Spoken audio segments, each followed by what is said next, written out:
Ini adalah jenis kopi terbaik dan rahasia teknik ngopi supaya bikin ereksi penis kita semakin keras dan perkasa di ranjang. Hati-hati kalau kita salah metode ngopinya, bukan gak mungkin yang terjadi ereksinya justru menjadi semakin jelek dan timbul keluhan fungsi seksual di tubuh. Oleh karena itu, tonton video ini sampai habis supaya kita tahu teknik ngopi supaya ereksi kuat dan menghindarkan kita dari penyakit-penyakit seperti impoten. Saya Dr. Jeffrey Albari Tribowo, spesialis andrologi, ahli reproduksi pria pertama di Banjarmasin, Kalimantan Selatan. Banyak pasien saya yang berkonsultasi, dia itu suka untuk ngopi.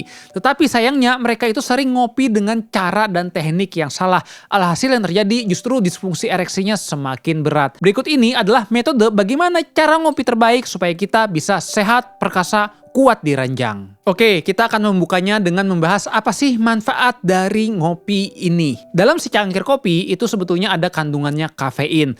Nah, kandungan kopi inilah yang merupakan tinggi akan antioksidan. Antioksidan yang tinggi itu memiliki peran baik di tubuh kita. Salah satunya juga adalah untuk menjaga fungsi ereksi. Namun yang harus kita ketahui ya, zat apapun di tubuh kita itu memiliki nilai normal. Kalau terlalu banyak, ini juga tidak baik untuk kesehatan. Kopi sendiri, penelitian menunjukkan yang paling bagus untuk fungsi seksual kalau misalnya kita minum kopi kira-kira sebanyak 2-3 cangkir per hari. Oke, langsung saja ya, ini saya buka penelitiannya nih. Ini dipublikasi pada tahun 2015. Dia mengkaji lebih lanjut ya, dampak dari kafein di kopi dengan hubungan disfungsi ereksi. Dia melibatkan dari 3.000 pasien usia 20 tahun ke atas di survei di penelitian ini. Jadi ternyata ya, ditemukan konsumsi kafein dalam kopi itu akan menurunkan risiko dari penyakit disfungsi ereksi. Adapun jumlah kopi yang dikonsumsi ternyata paling bagus adalah antara 2-3 cangkir per hari, yaitu sekitar 170-375 mg per hari. Menariknya ya, bahkan di sini dituliskan dampaknya ini juga bisa pada orang-orang yang mengidap obesitas dan tekanan darah tinggi. Tetapi pada orang yang mengidap gula darah tinggi alias diabetes justru tidak menunjukkan perbaikan yang lebih optimal.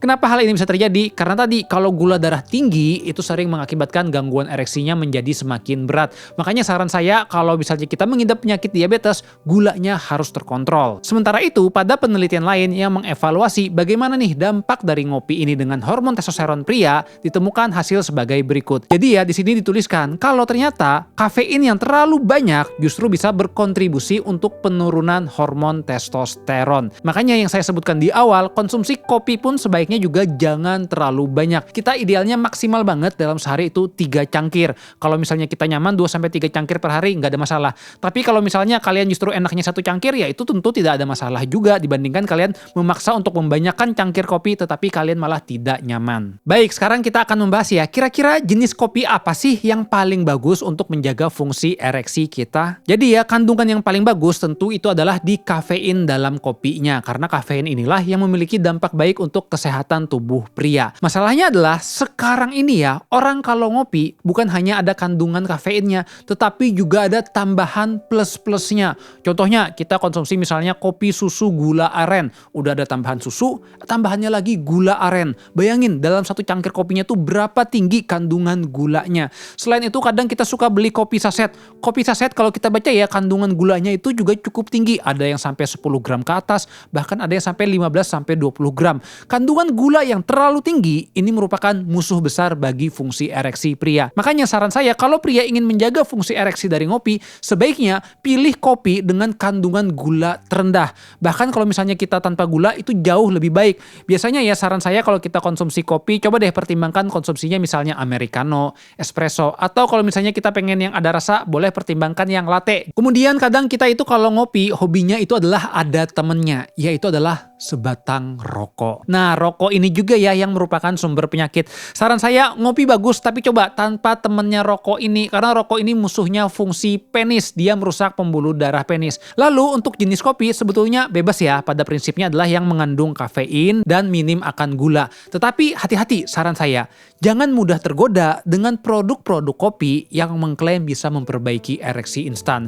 Jadi ada banyak ya dijual bebas di marketplace, yaitu adalah kopi-kopi kejantanan. teman-teman. Katanya kalau minum kopi itu bisa bikin ereksinya semakin keras dalam jangka waktu instan. Kita harus paham ya, dampak kafein ke kesehatan reproduksi pria itu tidak timbul instan, melainkan dia perlu waktu dalam jangka panjang. Kalau misalnya nih kita minum kopi, tiba-tiba dalam hitungan menit penisnya langsung ngaceng gak karuan, lebih keras dari biasanya, itu merupakan kecurigaan jangan-jangan di dalam kopinya ada campuran bahan obat kimia.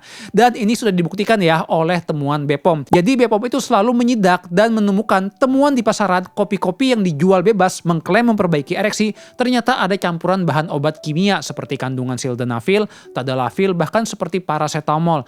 Nah, kandungan-kandungan bahan obat kimia inilah yang bisa berbahaya kalau misalnya dosisnya tidak tepat, kita tidak tahu kondisi tubuh, atau bahkan dikonsumsi terlalu berlebihan. Karena pada prinsipnya bahan obat kimia itu harus sesuai anjuran. Makanya ya saya pribadi nggak pernah nganjurkan untuk kita konsumsi kopi-kopi yang bisa mengklaim memperbaiki ereksi instan. Oke, sebelum kita lanjut ke pembahasan lebih dalam, di sini saya minta tolong ya untuk kalian mengklik tombol subscribe di bawah ini. Karena ini akan sangat membantu saya supaya semangat bikin konten dan kalian tidak ketinggalan ketika ada video edukasi selanjutnya tentang masalah ereksi. Baik, selanjutnya kita akan membahas ya tentang kapan nih waktu terbaik untuk ngopi. Jadi selama ini kita mungkin ngopi ya ngopi aja kapan kita lagi pengen ngopi. Tetapi sebetulnya kalau kita pengen memaksimalkan manfaat kopi ini ke fungsi penis kita, ada loh timing waktu ngopi terbaik. Saran saya ya, kita ngopi jangan di pagi hari sewaktu kita baru bangun tidur. Kalau misalnya baru bangun tidur, saran saya kita minum air putih dulu untuk mengganti cairan tubuh. Karena kadang kalau kita cuma minum kopi, akhirnya apa? Kita menjadi sering kencing. Padahal pagi hari kita kurang cairan. Nah, ini yang merupakan hal tidak sehat. Kalaupun kita pengen ngopi, saran saya itu ada jam khusus terbaiknya. Jam terbaik untuk ngopi itu adalah antara pukul 9:30 sampai dengan 11 pagi. Karena pada periode jam tersebut, hormon kortisol di tubuh kita agak turun. Dengan kita minum kopi, dia akan membuat tubuh kita menjadi lebih terjaga. Terus kalau misalnya kalian pengen ngopi, saran saya ya, jangan minum kopi kalau misalnya sudah mendekati malam ke atas. Kalau misalnya nih, kita minum kopinya malam, jam 8 malam, kandungan kafein di tubuh ini bahkan bisa bertahan hingga 6 jam lebih. Nah, masalahnya kalau misalnya kita tidur dalam keadaan tubuh kita masih mengandung kafein, itu bisa mengganggu kualitas tidur kita. Betul sih, ada orang yang bisa minum kopi terus dia tidur nyenyak. Tetapi sebetulnya penelitian menunjukkan kualitas tidurnya itu menjadi menurun. Dia tidak mendapatkan tidur stadium dalam yang cukup. Padahal tidur stadium dalam ini yang akan membuat tubuh kita memproduksi hormon testosteron.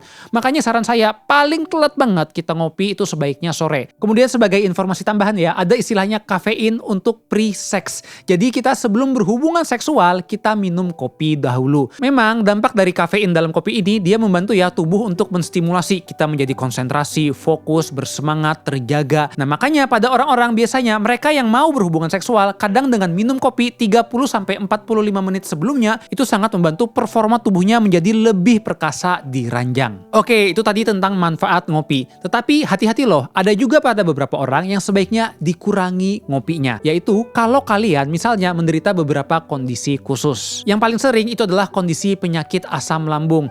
Jadi kandungan kafein dalam kopi ini dia akan meningkatkan produksi asam lambung. Kalau misalnya kita udah menderita penyakit MAH, GERD, ya sebaiknya kita batasin kopinya. Karena tadi kalau kita minum kopinya terlalu strong banget, nanti malah akan membuat MAH-nya semakin parah. Kalau MAH-nya parah, justru juga akan membuat tubuh kita menjadi tidak sehat dan performanya akan menurun.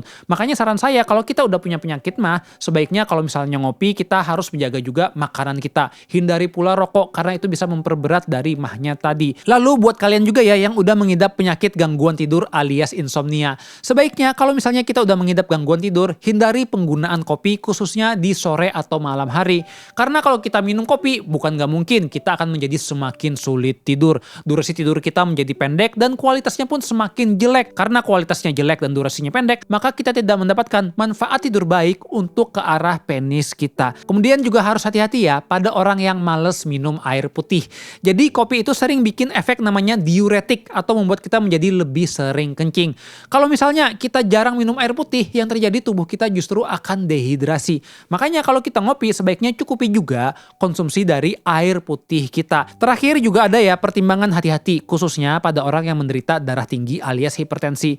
Karena nih kadang pada orang-orang yang sebelumnya belum terbiasa ngopi, kalau dia minum kopi itu dapat meningkatkan tensinya sesaat. Nah kadang kalau tensinya ini meningkat, alhasil tubuhnya menjadi tidak sehat. Namun kalau misalnya ya kalian udah nggak ada kondisi-kondisi tadi, tetapi kalian ngerasain tiap habis ngopi kok malah nggak nyaman, jantung malah terasa merasa terlalu berdebar, gelisah, sulit tidur, lambungnya juga malah semakin mah, sebaiknya saran saya jangan paksakan mengonsumsi kopi. Karena memang pada beberapa orang ada dia yang sensitif terhadap kandungan kafein. Kalau misalnya kondisi seperti ini, sebaiknya jangan dipaksakan untuk meminum kopi. Tetapi kita bisa memaksimalkan dari pola hidup yang lain untuk menjaga fungsi ereksinya. Terakhir dari saya ya, kita harus memahami kalau yang namanya kopi itu bukan merupakan obat utama. Ketika seseorang mengidap gangguan fungsi ereksi, maka sebetulnya ia membutuhkan pemeriksaan lebih lanjut oleh dokter andrologi. Jangan-jangan ada penyakit di tubuhnya yang membutuhkan penanganan. Kadang kalau akar penyebabnya ini tidak ditangani, yang terjadi justru fungsi ereksinya tidak akan membaik mau selama apapun minum kopi. Makanya saran saya sangat penting ya kita untuk mengevaluasi dan mendapatkan terapi yang tepat untuk keluhan disfungsi ereksi alias impoten. Terkait apa aja nih pilihan terapi impoten yang biasa dikerjakan oleh dokter andrologi, saya sudah pernah loh membuat video yang membahas hal ini. Kalau kalian ingin menyaksikannya, bisa klik link video berikut ini. Terima kasih sudah menyaksikan.